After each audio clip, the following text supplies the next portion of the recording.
Hello વિદ્યાર્થી મિત્રો, આજે આપણે જોઈશું ધોરણ 12 ચેપ્ટર નંબર 1નો સ્વાધ્યાયનો 1.11મો દાખલો.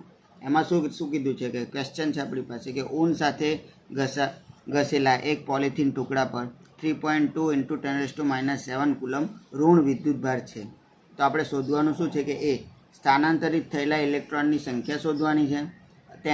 તેઓ શાના પરથી શાના પર સ્થાનાંતરિત થાય છે આપણે તે બતાવવાનું છે. અને બી આપણે શું શોધવાનું છે કે ઊનથી પોલિથીન તરફ દળનું સ્થાનાંતર થયેલ છે કે નહીં તે આપણે બતાવવાનું છે. બરાબર. તો આપણે જોઈએ એમાં શું કીધું છે આપણને અહીંયા આગળ વિદ્યુતભાર કેટલો આપેલો છે 3.2 × 10⁻⁷ આપેલો છે.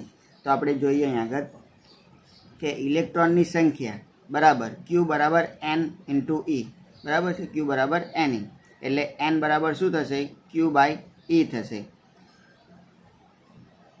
અહીંયા આગળ = આપણી પાસે Q કેટલા છે 3.2 × 10⁻⁷ ના છેદમાં ઇલેક્ટ્રોનનું કેટલું વેલ્યુ છે 1.6 × 10⁻⁹. બરાબર. એટલે હવે આપણે અહીંયા આગળ એનું સાદું રૂપ આપીશું તો N બરાબર શું મળશે 2 × 10⁻12 મળશે. અને આપણને બીજું શું કીધું છે કે તેઓ શાના પર સ્થાનાંતરિત થાય છે.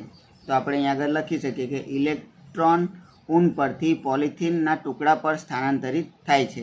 અને બીજું કે ઊનથી પોલિથીનમાં અવગણ્ય ઇલેક્ટ્રોનનું દળ સ્થાનાંતરિત થાય છે. અહીંયા આગળ આપણો સ્વાધ્યાયનો દાખલો પૂરો થાય છે. આપણે મળીએ નવા વિડીયોમાં.